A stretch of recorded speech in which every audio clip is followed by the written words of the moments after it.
For some reason, everybody keeps asking if you feel better today than you did 4 years ago. And for many people, the answer is pretty clear. Prices for everything they are buying have stabilized, but they haven't gone back down. The average household is now making more than ever before, but the median household is still worse off in real terms than they were in 2019, which means a lot of people are just falling further behind. That is, they are falling further behind the small group of households pulling the average up, and they are falling further behind on their own personal finances. Household savings have been eliminated, while credit card debt has climbed to its highest level in history. Housing is less affordable than ever, especially for people who weren't lucky enough to lock in generationally low interest rates. And the job market has been filled with automated systems, endless interviews, and roles that never really existed. Unemployment may be down, but that data point completely ignores the millions of people who have simply given up. There are a lot of real problems hurting a lot of real people, and the worst possible thing you can do is tell them how great everything is and how grateful they should be. We learned this morning that the economy's created 517,000 jobs just last month, more than 500,000 jobs in just the month of January. Inflation at 2%, unemployment 4%, and the fastest growing economy in the G7 so far. And we've done that while we've created on our watch 1 million jobs. Alright, we gotta talk about it. 2024 has been the biggest election year in history, with almost half of the world's population going to the polls to decide on who will represent them. In the elections that were free and fair, the incumbents have overwhelmingly struggled to hold on to power no matter what side of the political aisle they were on, a trend which of course continued last week here in America. It's possible that no matter how perfect the campaign and how perfect the messaging was, the reincarnation of George Washington himself could have lost this election if he was the incumbent candidate.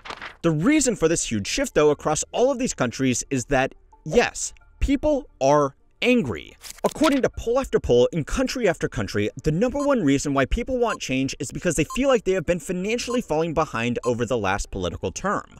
Now, this might not be completely fair. Governments across the world have been quick to point out that employment is up, inflation is down, the stock market is at all-time highs, and we managed to avoid a recession while recovering from COVID lockdowns. The problem is, these big picture figures haven't really mattered for a lot of people. Employment might be up, but layoffs are dominating the news cycle, and a lot of people who do lose their job are exiting the workforce entirely, making the figures look better than they really should be. The stock market might be at all-time highs, but stock ownership has become more concentrated than ever before. So this is only really good for the wealthiest households in the world. When there are no perfect candidates, or even decent candidates, it's a lot easier to vote for the team that can at least acknowledge there is a problem. Now, incumbent politicians hyping up their figures while downplaying the details is absolutely nothing new. But there are a few important reasons why it just isn't working anymore. And no, it's not because the average voter has studied up on financial literacy. The first reason is that tragically, there actually have been some major wins for workers and consumers. The only problem is that politicians aren't allowed to talk about it. In just the last 4 years, the Federal Trade Commission has swung its regulatory dick around more than it has in the last 4 decades. The banning of non-compete agreements that stop workers looking for a better job, outlawing third-party apps that let landlords and businesses collude on prices through technology-driven middlemen, mandating a one-click cancellation on subscription services, and a much tighter grip on corporate consolidation and market power have been huge wins for the average American.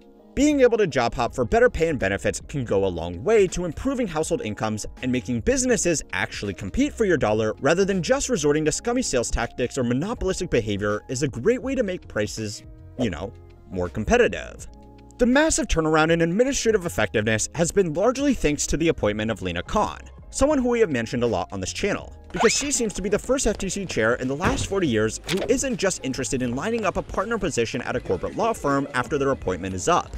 These little changes have had more of an impact on everyday people than they realize. Unlike adjusting interest rates, injecting trillions of dollars into the economy, or any other blunt macroeconomic instruments that overwhelmingly just benefit wealthy asset owners, these smaller, more deliberate policies will actually help out regular people make more money and make that money go further.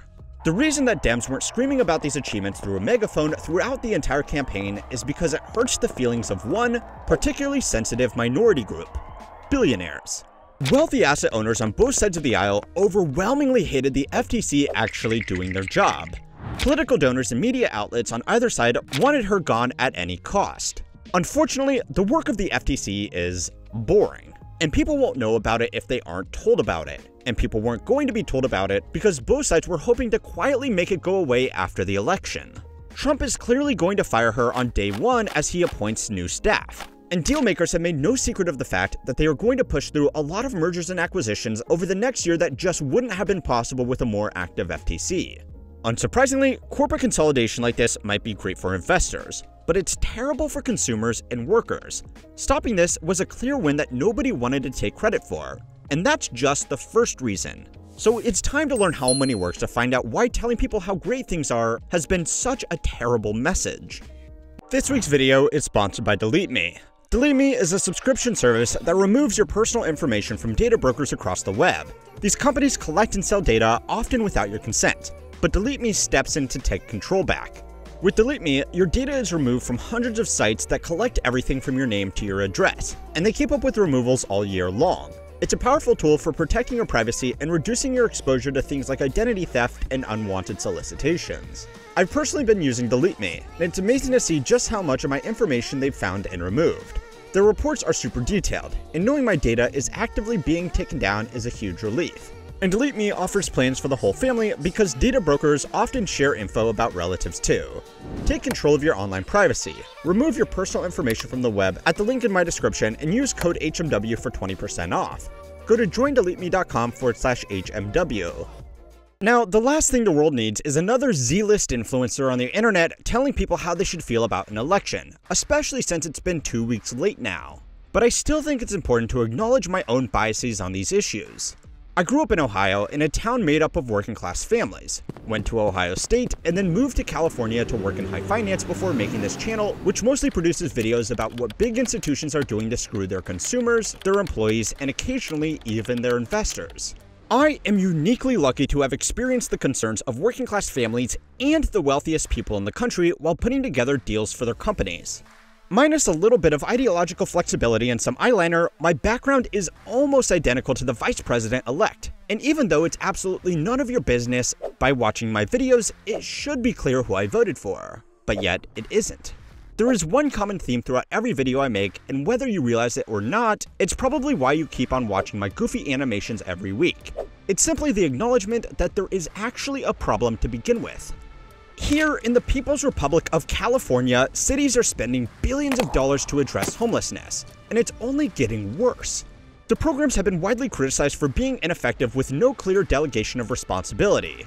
They have also become huge employment providers, which means even if they provide no benefit, it's very politically difficult to roll these programs back.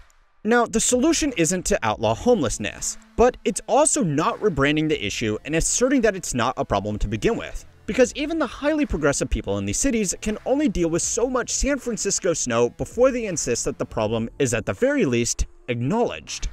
Of course, this is just one issue, and there are millions of people across the country and across the world that are dealing with worse problems than the largely wealthy residents in these major cities, which makes it even more frustrating when genuine hardships are ignored. There is now the infamous example of $20,000 forgivable loans to be given to black entrepreneurs and pathways to support federal marijuana legalization. This was a very small program that didn't deserve as much attention as it got, except for the fact that it made people feel like their struggles weren't acknowledged. Even highly progressive voices agreed that such a program should be based on economic need, not race, and for everybody else, it was a clear example of a luxury belief. Robert Henderson is a political commentator who popularized this term in an article he wrote about his experience as a poor student attending Yale. His wealthy classmates not only had the financial ability to be politically active, since they didn't have to be as worried about losing their jobs or missing a few days of work, they also advocated for ideas that sound progressive but hurt the lower classes. One of the examples Henderson gave was the push to defund the police, a popular idea amongst wealthy college students who have never lived in an area where they needed the police to keep them safe. Roy Teixeira, a prominent left-leaning political scientist, supports this finding through a report called Politics Without Winners. He found that 73% of non-white working-class respondents supported keeping police budgets intact. However, 20% of white college grad liberals favored reducing police budgets. Getting rid of a public service that people rely on for their safety sounds like the policy of the right, which just makes it more confusing for working people to figure out who is looking out for them. Now, the reason that politicians won't denounce these unpopular ideas or highlight achievements that would be genuinely popular is simply money and the power of loud voices. The big money donors still have an outsized influence on policy, and they do not want policy that will benefit consumers or workers at the expense of business owners, which means that the side that was typically pro-worker can't focus on these issues. Now, I know it's not exactly a radical take to say that big money in politics is problematic, but there is some good news in all of this. According to OpenSecrets.org, this year's election was the most expensive in history, with over $15.9 billion spent by both sides on the presidential, House, Senate, and governorship races. Adjusting for inflation, that's actually less than what was spent in 2020, although maybe that's just because inflation has been a bit too high. Even here on YouTube, you might have noticed creators putting out more videos than usual, and that's because spending on the election was so intense that AdSense doubled over the last 2 months, and every available slot was bought up in hopes it would reach some random person in Pennsylvania. This channel normally makes about $4 for every 1,000 views it receives, but last month it was more like $7 since not all of you are watching from America. Just to keep up with this, politicians have had to keep their donors happy just as much as they have to keep their voters happy. But the good news, or maybe the bad news, is that it looks like we have hit peak advertising spend, and every additional dollar is falling well into the realm of diminishing returns. According to data from OpenSecrets, the candidates that spent the most overwhelmingly won their election, obviously with the exception of one particularly important race. There are only so many campaign ads that people can watch before they get fed up with both sides, and unfortunately, we are now well into the realm of diminishing returns. It's understandable to be angry at the results of the election. It's understandable if you were voting or chose not to vote because you were angry at the problems that matter to you not being addressed. And it's understandable to be angry because the other side will be even worse. Either way, you should remember that if your team won, things are not going to be as good as they promised, and if your team lost, things are not going to be as bad as they warned. I hope. Now, there is one group above all that nobody wants to recognize as falling behind, and that's working-aged men. They were a major demographic that voted on these very issues, so go and watch this video to find out, aside from voting, why young men are simply choosing not to work and how they are surviving in this economy with no income. And don't forget to like and subscribe to keep on learning how money works.